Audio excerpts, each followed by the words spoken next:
আসসালামু আলাইকুম। আজ তৈরি করতে হবে আমার দাদির রেসিপিতে ফুলই মাছের কোপ্তা। প্রথমে আমি ফুলি মাছের আঁশগুলো চামচের সাহায্যে ছাড়িয়ে নিচ্ছি। ফুলি মাছের আঁশ ছাড়াতে কষ্ট হয়, তাই পানিতে ভিজিয়ে আবার ছাড়িয়ে নিচ্ছি। আঁশগুলো দেখতে সাদা রঙের হওয়ায় প্রথমে বোঝা যায় না, খুব সাবধানে এই কাজটি করতে হবে। আর ফুলি মাছ খুবই পিচ্ছিল, তাই খুব সাবধানতার সাথে কাজগুলো করতে হবে।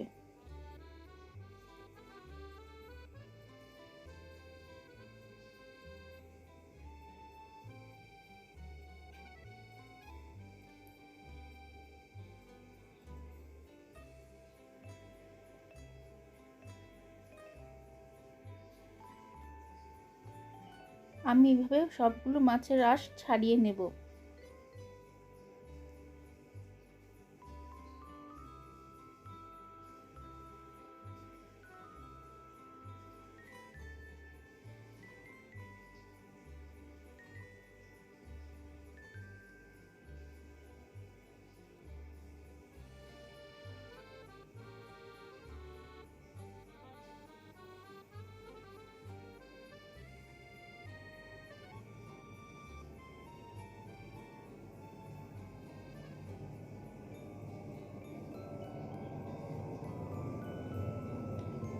এবার আমি লেজের অংশ থেকে ছাড়িয়ে নিচ্ছি।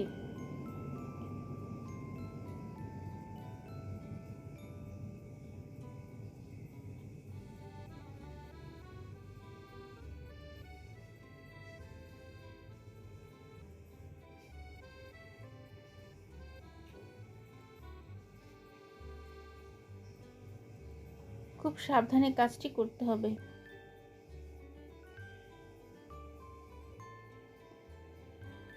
এক পাশ হয়ে যাওয়ার পর আমি অপর পাশের আঁশগুলো ছাড়িয়ে নিচ্ছি।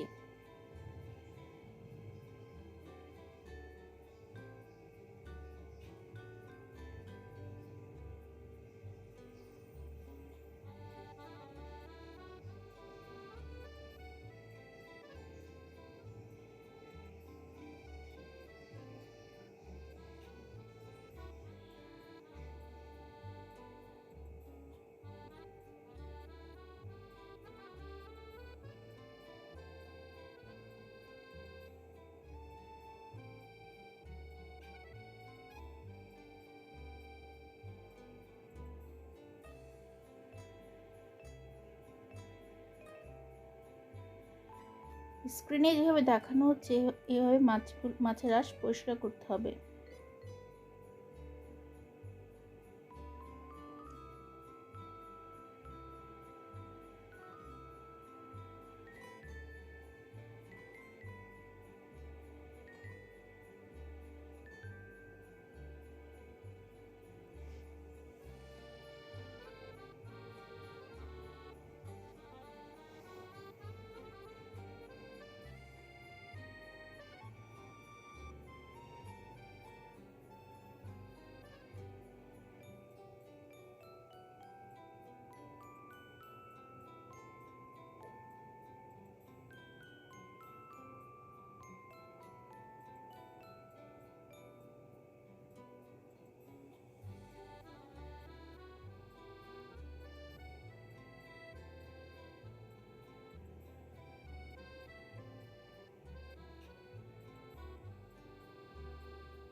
এবার আমি মাছগুলোকে ধুয়ে নিচ্ছি। এভাবে আমি সব মাছ পরিষ্কার করে নেব।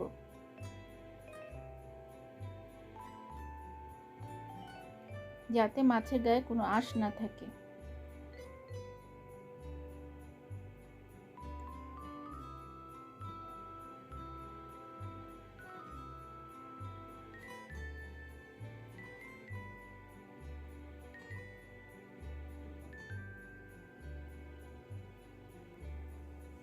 এখন আমি কাটার উপর মাছ নিয়েছি, মাছের মাথা কেটে নিয়েছি আমি। এবার চামচের পিছন দিক দিয়ে আমি মাছ চামড়ার ভিতরে খুব সাবধানতার সাথে চামচ ঢুকিয়ে চামড়া ছাড়িয়ে নিচ্ছি। এটা খুব সাবধানে করতে হবে যাতে চামড়াটা ছিঁড়ে না যায়। যেভাবে দেখানো হচ্ছে এভাবে করতে হবে।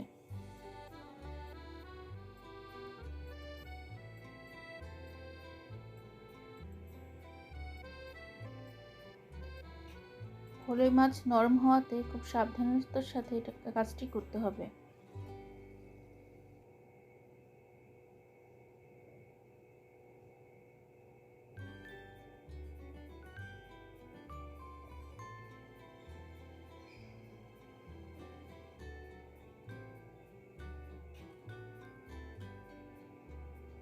এখন আমি চামড়ার ভিতরে থেকে খুব সাবধানতার সাথে মাছগুলো ছাড়িয়ে নিচ্ছি। খুব সাবধানে চামড়াটা এভাবে কাজটি করতে হবে যাতে মাছের চামড়া কোনোভাবে ছিঁড়ে না যায়। এবার মাছগুলো তুলে নিচ্ছি। এমনভাবে কাজ করছি যাতে চামড়ায় কোনো মাছ না থাকে।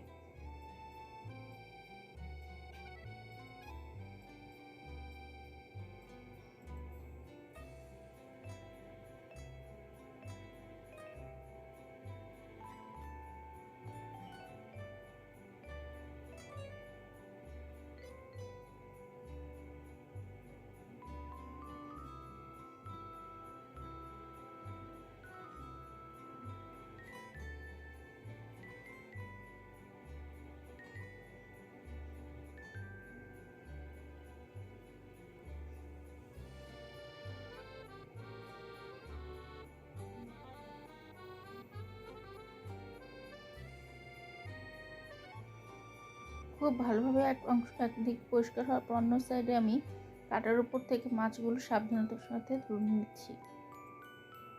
এখন আমি কাটারটা সাবধানের সাথে তুলে নিচ্ছি। এমনভাবে তুলে নিচ্ছি যাতে মাছের চামড়া না আসে। খুব সাবধানে তুলে নিচ্ছি। এভাবে মাছের চামড়া থেকে কাটা সরিয়ে ফেলতে হবে এবং মাছের চামড়া খেয়াল রাখতে হবে যাতে মাছের চামড়া ছিঁড়ে না যায়। চামচের পেছনের অংশ দিয়ে খুব সাবধানে এভাবে কাজটি করতে হবে। এখন আমি আবার একইভাবে মাছের চামড়া থেকে মাছগুলো তুলে নিচ্ছি। এমনভাবে কাজ করছি যাতে চামড়ায় কোনো মাছ না থাকে। খুব সাবধানতার সাথে কাজটি করতে হবে কারণ এখানে কাটা থাকে, যাতে কাটা হাতে না লাগে।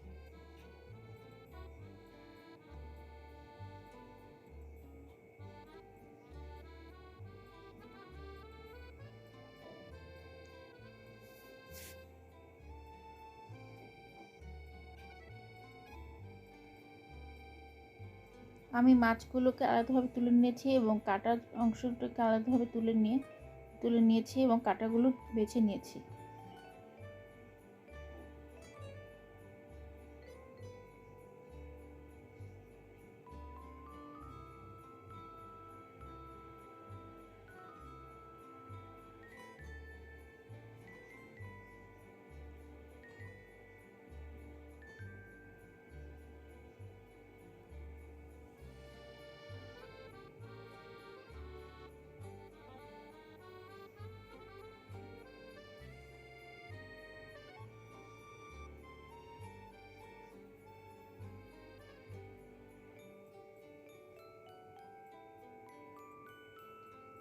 মাছের চামড়া থেকে মাছ তুলে নেওয়ার পর এখন কাটা থেকে মাছ তুলে নিচ্ছি। এমনভাবে কাটা থেকে মাছ তুলতে হবে যাতে কাটায় মাছের অংশ বেশি না থাকে।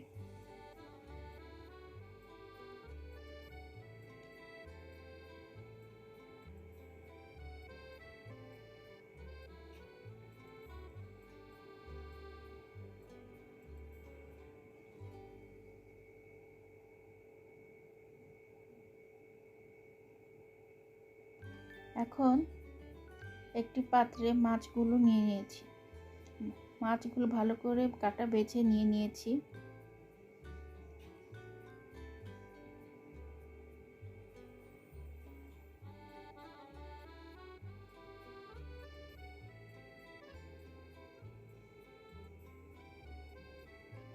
এখন পরিমাণ মতো আদা রসুনের পেস্ট,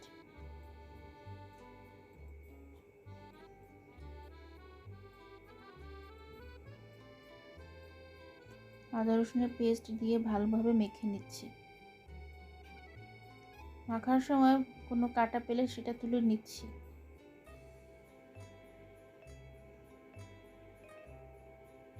ভালোভাবে মেখে নেওয়ার পর মরিচ গুঁড়া, হলুদ গুঁড়ো নিয়ে আবার মেখে নিচ্ছি।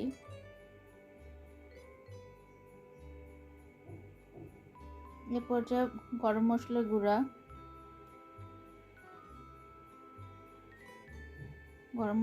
দিয়ে ভালোভাবে মেখে নিচ্ছি।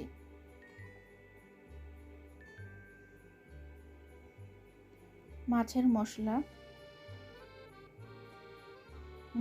দিয়ে আবারও মেখে নিচ্ছি।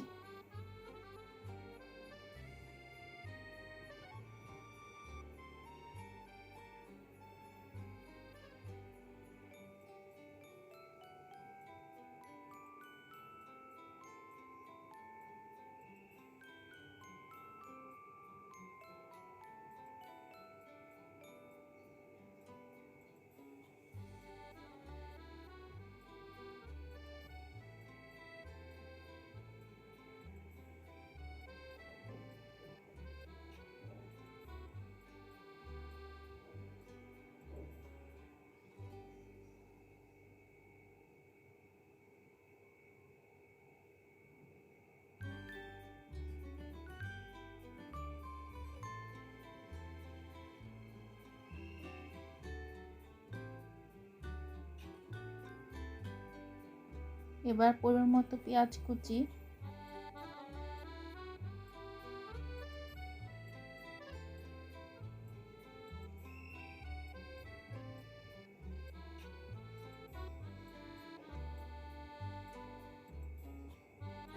আর লবণ দিয়ে ভালোভাবে মেখে নিচ্ছি।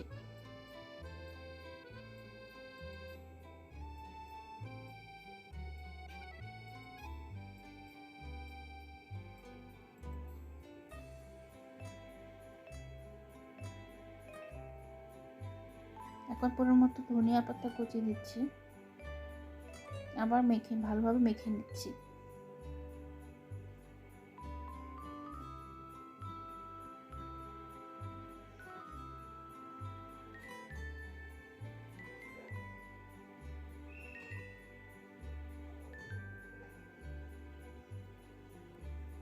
তৈরি হয়ে গেল ফলুই মাছের কোপ্তার পুর।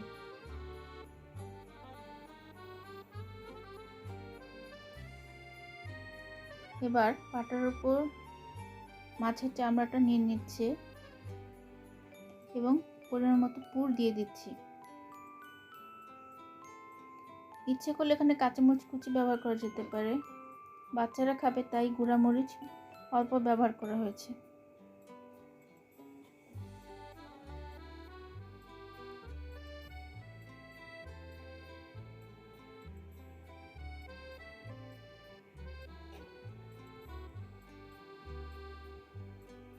এক অংশে পুর দিতে হবে, তবে বেশি পুর দেওয়া যাবে না।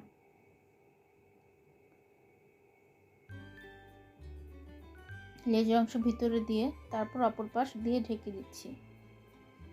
তৈরি হয়ে গেল ফলুই মাছের কোপ্তা।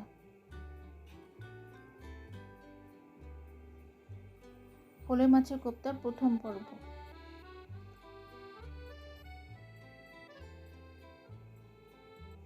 প্রথম স্টেপটা শেষ হলো।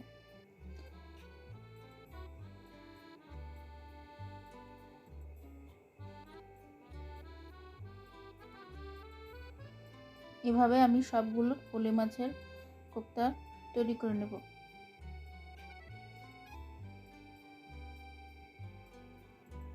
আর এমনভাবে ফলুই মাছের কোপ্তা দেখতে হবে যাতে পুর বেরিয়ে না আসে।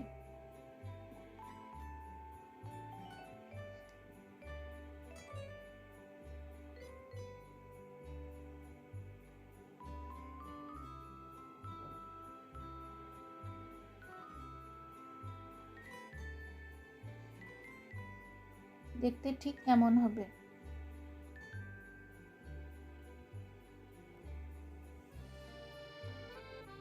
আমি আরো কয়েকটা তৈরি করে নিয়েছি। এখন ভাজার পালা।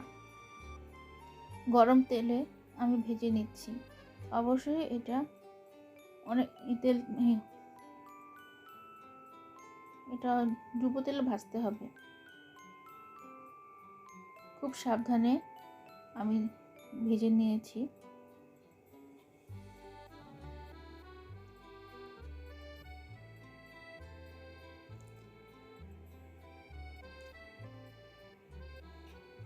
কোপ্তাগুলো আমি ভেজে নিয়েছি। এখন আমি মাছের মাথাগুলো ভেজে নিচ্ছি, তারপর কাঁটাগুলোও ভেজে নিচ্ছি। এটা খুব খাওয়া যায়। কোপ্তাগুলো ভেজে নেওয়ার পর এখন আমি সেগুলো কেটে নিয়েছি। এখন দ্বিতীয় অংশে এগুলো আবার ভাজতে হবে। বাদামি রং করে ভেজে নিয়েছি। তৈরি হয়ে গেল ফলি মাছের কোপ্তা। এতক্ষণ আগ্রহ করে দেখার জন্য ধন্যবাদ।